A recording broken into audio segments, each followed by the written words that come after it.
S&W Seeds is a global seed company that's been in business for almost 40 years. At the 2018 International Seed Federation World Congress, we visited one of S&W Seed's local Australian research sites and sat down with some of their key executives for a discussion on supplying the changing market demands of the global seed industry. Recently, S&W, using these new site-directed technologies like CRISPR and talons, did an improvement in alfalfa that was a digestibility trait that allowed the alfalfa to be more easily digested by cattle. And that work to create that gene in existing alfalfa lines took a couple years. We probably did less than 100 plant experiments. We got 50 transformation events, and it costs less than $1 million. Huge difference. And I think that's one of the opportunities, for the seed industry, is to have a frank discussion on the use of these technologies. I know that that's happening in Australia now, and they're incredibly effective, incredibly efficient, and they will add to yields and quality of food and things like that the seed companies have as targets. The production area, or seed production area for alfalfa in Australia has three unique characteristics that make it really suited to alfalfa seed production. That being free draining soil, quite light, good climate in the respect that it doesn't rain at harvest time, and groundwater for irrigation that is quite saline, fine for alfalfa, but not suitable for many other crops. So alfalfa seed is the right crop for that production zone. Now, having said all that, as I just said before, the livestock enterprise in Australia, see, most of our seed growers, this is another unique thing, they grow alfalfa seed on their irrigated fields, but they also run cattle and sheep. They have broadacre crops like wheat and canola, and so there's some of the other choices they have. Now, presently, the livestock market in Australia for sheep and beef meat and wool is extremely strong. So for a seed grower, they now have an option to make hay instead of seed.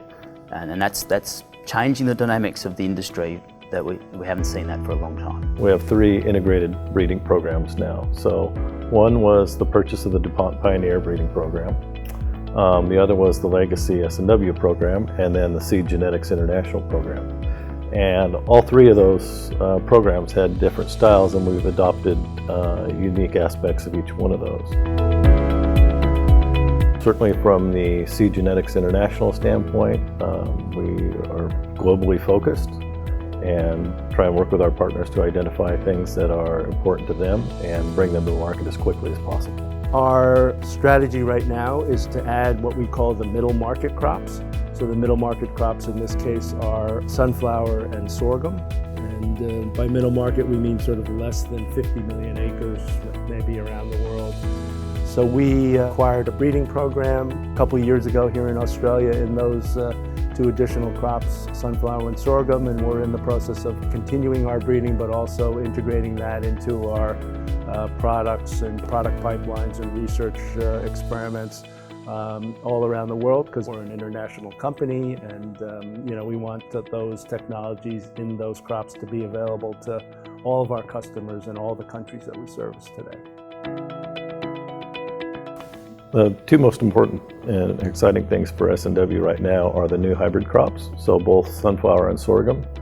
In sorghum, we're breeding both in forage types and grain types, and in sunflowers from a global perspective. So we have a new group of breeders that's working on new species for the company and working across a lot of new geographies. So stevia is an interesting crop. It's a crop that we've been breeding for about 8 years. It's actually one of the larger markets. When I talk about alfalfa, sunflower, and sorghum, they're probably $500 million, $500 million or so worldwide markets.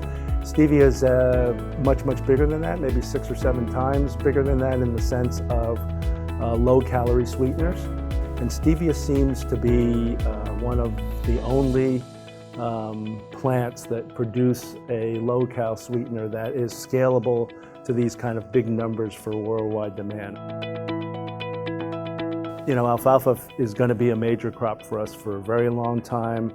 The combination though of sunflower and sorghum to alfalfa just gives our existing customers the ability to buy 2 or 3 different species from us. So we're pretty excited about the opportunity to sell 3 crops. It's a diversification and a risk adjustment strategy for the company. Clearly it's a lot more difficult to sell 1 crop and pin all your hopes on the pluses and minuses of whatever happens that year and weather and everything around the world. So it makes it more fun. I think it makes it more interesting for our employees and our senior management group to kind of, have this as a challenge. And as my wife says, we're having a good time.